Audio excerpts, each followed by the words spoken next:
7, 6, 5, 4, 7, 6, 5, 4, 7, 6, 5, 4, 3, 2, 1. Rebirth. Have we lost so many people? They played it to the immaterials. They're in the kitchen movie. Or maybe it's the pages.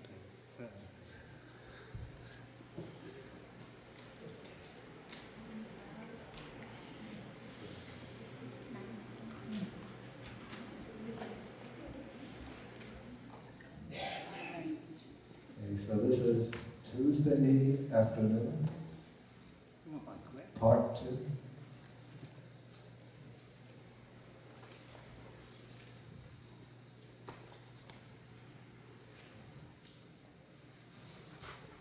Okay, so now we've covered just about everything that's concerned with chitta, with the mind, active processes, process-free consciousness. And now we come to the chapter 6. This is called the Compendium of Matter. This is dealing with material phenomena. You remember in the 4 basic realities or actualities of the Abhidhamma: chitta, mind, chaitasikas, the mental factors, and the third is rupa, material phenomena, and the fourth is nibbana, the unconditioned state. Can you repeat those 4, please? Sorry.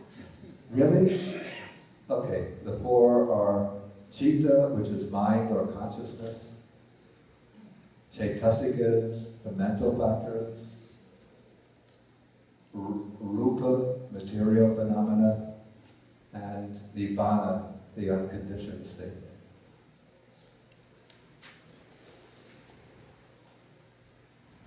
Okay, so now we come to the chapter on matter, material phenomena.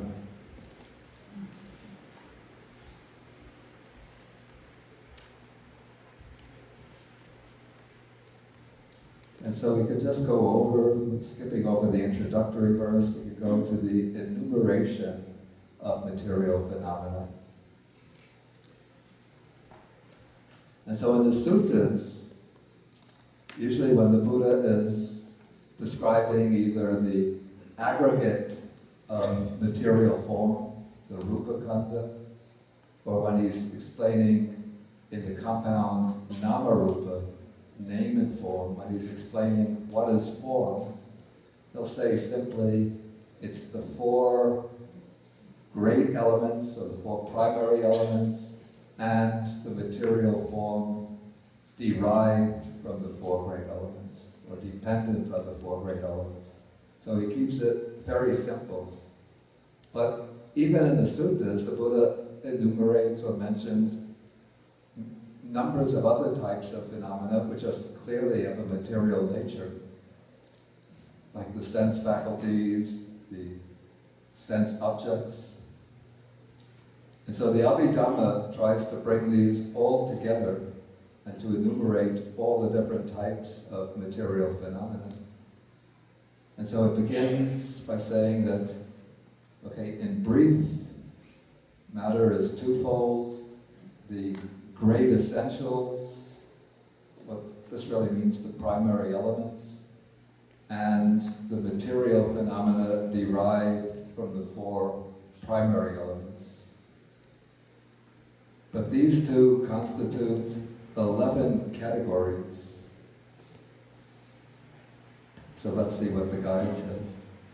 Okay, now the Abhidhamma is going to enumerate 28 types of material phenomena, which are included within these 2 general categories. So the four great essentials, or the Mahabhuta, these are the primary material elements, which are designated by the traditional names: earth, water, fire, and air. So these are the fundamental constituents of matter, which are inseparable and which in their various combinations enter into the composition of all material substances. So any material entity consists at minimum of these four great elements. So even though we use words like earth, water, fire, and air, but in something solid like a stone, there's also present, of course, the earth element is prominent in a stone, but there's also the water element, which is the moisture within the stone. There will be the fire element, which is the degree of heat. There can be heat or coolness that can be experienced in the stone. And the wind element or air element, which actually represents, as we'll see, vibration, movement, motion, distension.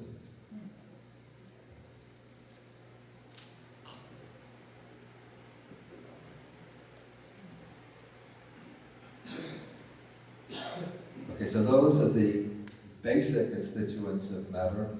And then there are the derived material phenomena, which are the material phenomena dependent upon the four great elements. And in the Theravada Abhidhamma system, these become 24 in number. And so the great primary elements may be compared to the earth, and the derivative phenomena are like the trees and shrubs that grow in dependence on the earth. Now the 28 types of material phenomena are grouped into 11 general classes. And now this is the important and subtle distinction, or difficult distinction to get. 7 of these are called concretely produced matter. The Pali word is nibbana rupa, which literally means something like accomplished, completed. Nibbana means something like accomplished or completed, perfected. But what it refers to are those types of material phenomena that actually possess a nature of their own, that have what I call concrete existence. And these are the types of material phenomena that are taken as objects for contemplation by insight. When one is practicing insight meditation on rupa, on form, one takes the concrete material phenomena as the objects. But the other types of phenomena, as we'll see, are somewhat, you could say that they're abstracted from the concrete material phenomena, or they're modes or aspects of the concrete material phenomena. So these are called unibbana rupa, which literally means not complete, not fully accomplished material phenomena. But I render them as non-concretely produced matter. And I think for maybe some of you are have backgrounds in physics, or at least some knowledge of physics, and then you look at this and it might seem a little bit like a primitive analysis of matter, much more far behind our current scientific understanding. This understanding of matter is coming from quantum physics and particle physics and so on. But I think what one has to understand is that the Buddhist analysis of matter is not intended to lay out an objective scientific explanation of matter in the same way that modern science is trying to do, but rather it's approaching material phenomena from the perspective of the way they are experienced within a meditative framework. So how do we experience matter within the contemplative framework, where we're examining material phenomena in order to gain insight into the nature of matter?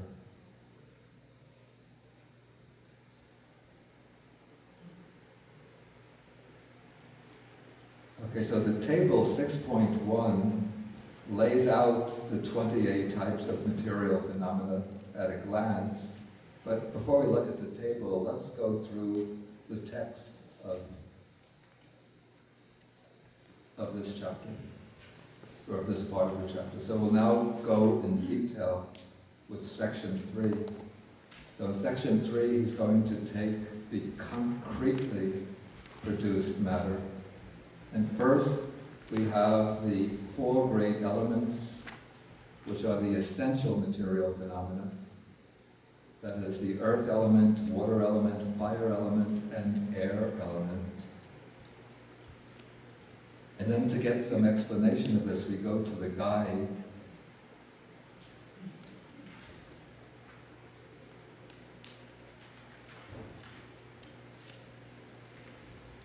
Okay, the important thing to understand about the 4 material elements is that these labels, earth, water, fire, and air, represent what I would call behavioral properties of matter.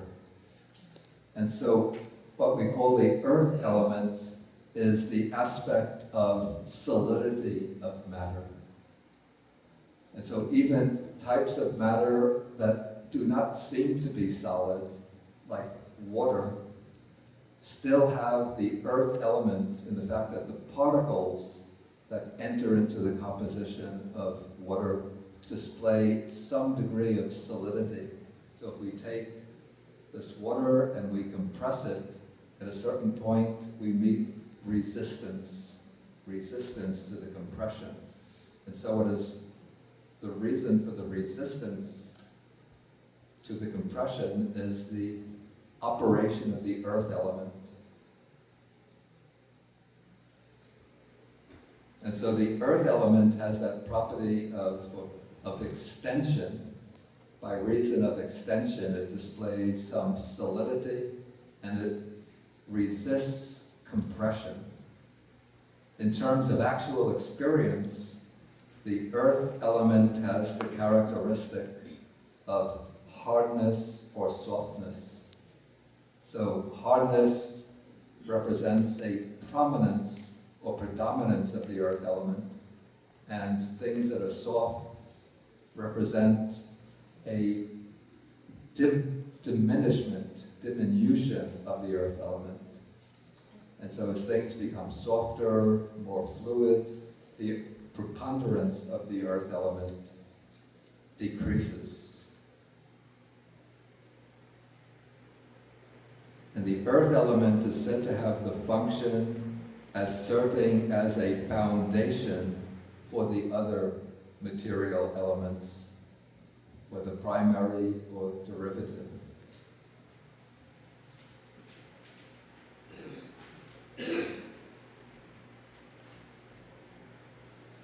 Okay, now we come to the water element, and again the water element represents, or the designation water element represents a particular property of matter, and this property of matter is said to be the property of fluidity, of flowing, of liquidity, you could call it. And the water element is said to have the function of cohesion, of causing material particles to adhere together, to stick together.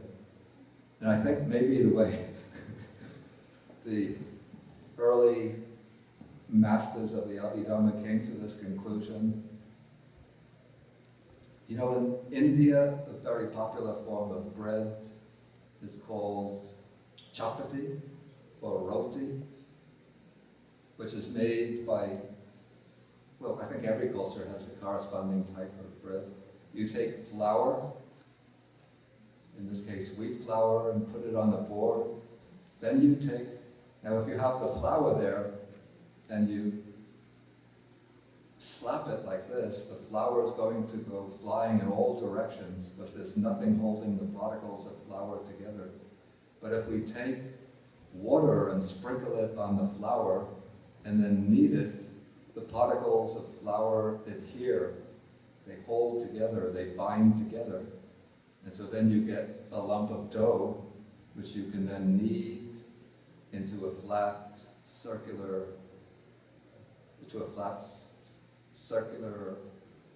do you call this?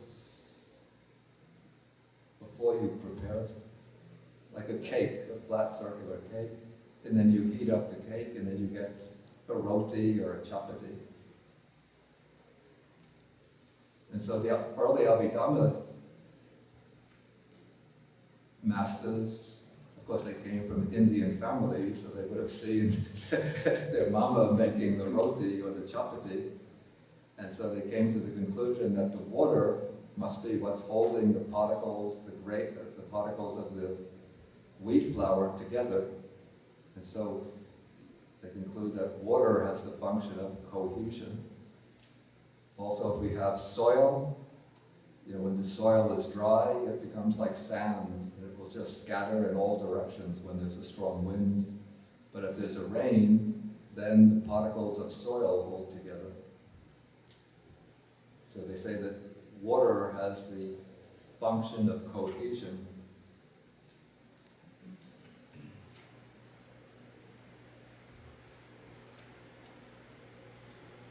And now this is a little bit strange. The Abhidhamma, this is the Theravada Abhidhamma, says that unlike the other three great essentials or primary elements, the water element cannot be physically sensed, but must be known inferentially from the cohesion of observed matter.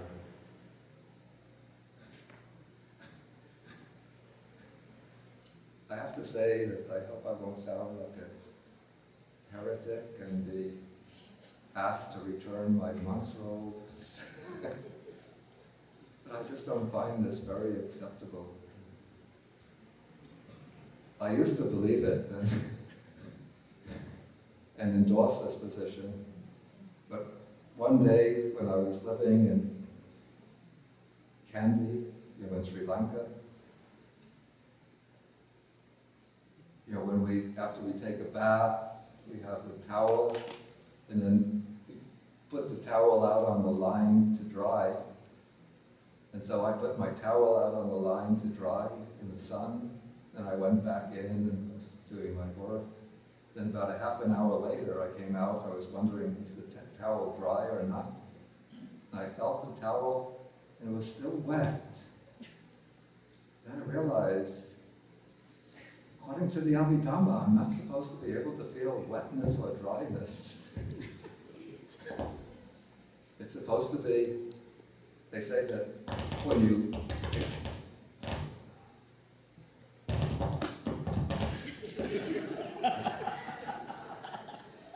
Lovingly. must be the headquarters.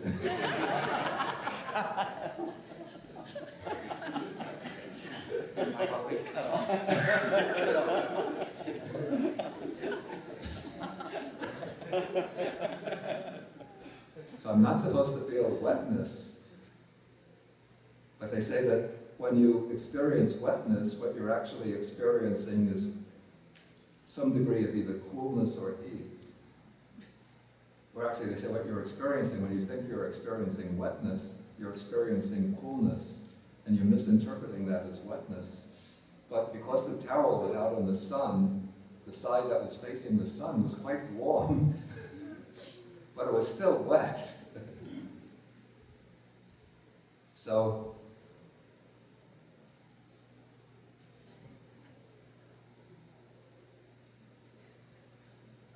in my opinion, we could feel wetness also. And also I checked, on this point I did check the Abhidhamma Kosha, and I think they say that all four material elements can be experienced by touch. So that might have been a big debate in ancient times between the Theravadins who say you can't experience wetness by touch and the Sarvastivadins who say you can experience wetness by touch. But it's a conflict that would have generated more heat than light. Which takes us to the next element, the fire element. So the fire element has the characteristic of heat. So if there's a preponderance of the fire element, then we experience things as hot. When the fire element is recessive, or the quantity of the fire element is lower, then we experience coolness. And then the fire element is also said to have the function of ripening other material phenomena. I guess we could actually see this, like if we have fruit, like apples or peaches, and we put them in the refrigerator where they're cool, then they don't ripen so quickly. But if we take the fruit and we put it out in the open air where it's exposed to the warmth, it ripens more quickly. And even digestion is a process of oxidizing the food that we eat. And that is done through the hydrochloric acid of the stomach, which is a kind of heating process. Okay, so that is the fire element. And then the air element is the principle of motion and pressure. And its characteristic is distension. That is expanding outward, and its function is to cause motion in other material phenomena.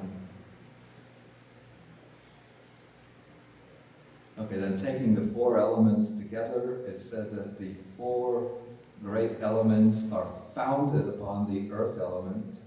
The earth element is the foundation. They're held together, bound together by the water element. They're maintained by the fire element, because the fire element is the heat that activates them, energizes them, and eventually brings them to maturity and then to decay. And then they're distended or spread out by the air element. So these are the four primary elements. Then we come to the first grouping of derived matter, and this is called the sensitive material phenomena. I spoke about this the other day. This is the sensitivity, that special kind of sensitive substance that is located in each of the 5 sense organs. So this is the sensitivity of the eye, that kind of substance in the eye which responds to light and color, would correspond in modern terms to the rods and cones in the retina. Then there would be ear sensitivity, that matter deep within the ear, which is able to turn vibrations of the ear into sounds. Then the sensitivity of the nose, which is located somewhere up here, through which we are able to experience odors. And then there's the taste buds of the tongue, through which we experience flavors. And then there would be the various nerve endings along the body, both externally on the skin and internally with the internal organs, by which we experience tactile sensations. So even like the stomach will have its own kind of bodily sensitivity, so we know when we get an upset stomach, we experience something in the stomach. If we feel our heart, we can feel beating of the heart. So there's some sensitivity inside the bodily organs as well.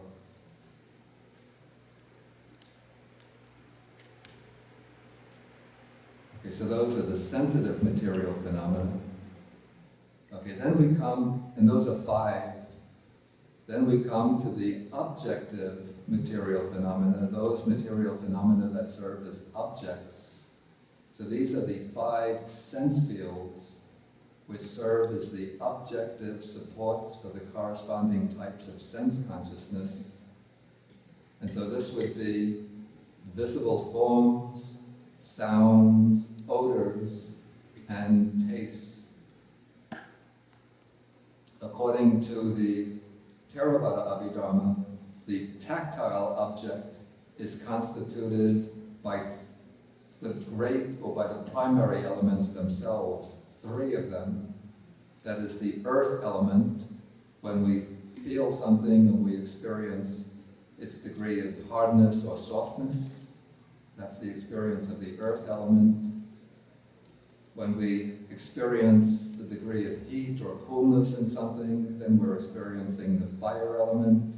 Then when we experience the pressure or the movement of something, the motion, then we're experiencing the air or wind element. But according to the Abhidhamma system, the water element is not included in the tangible or tactile object because it's said to be the principle of cohesion, and so that we have to know by inference from the fact that material particles cohere, but we can't know the water element directly. So they say, but again, it seems to me that we can experience by touch the degree of wetness or dryness or something.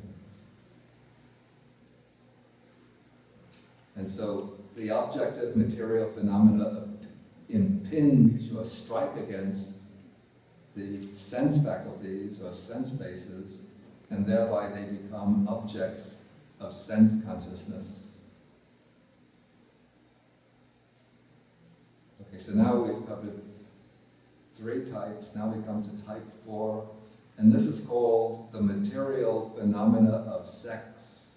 So these are the two faculties of femininity and masculinity. So this is considered to be a distinctive type of material phenomenon which determines a person as being either a woman or a man, either female or male. And so femininity becomes manifested in feminine characteristics. Masculinity becomes manifested in the traits of a male, the characteristics of a male. And so they're said to be manifested as the reason for the mark, sign, work, and ways of the female and the male.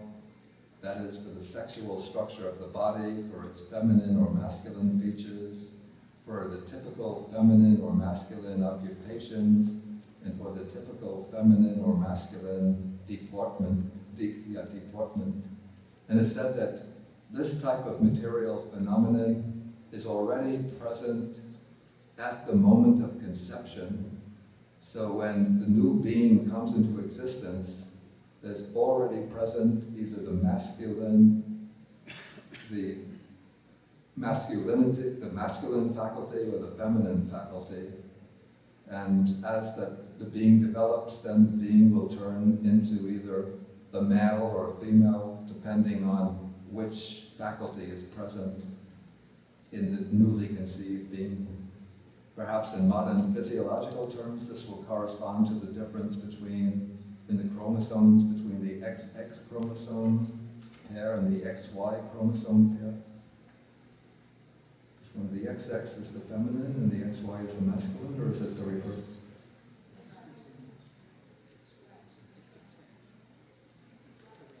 Correct. XX is feminine, XY is masculine. And perhaps there's some possibility for both coming together, so then one has a being who has features of both sexes. Okay, so this is called bhava rupa, the material, we call it the determinant of sexual identity. Then comes the material phenomenon of the heart. This is the heart base. And so the heart base has the characteristic of being the material support for the mind element and the mind consciousness element, and its function is to uphold them, to support the mind consciousness and mind element. and is said to be found in dependence on the blood inside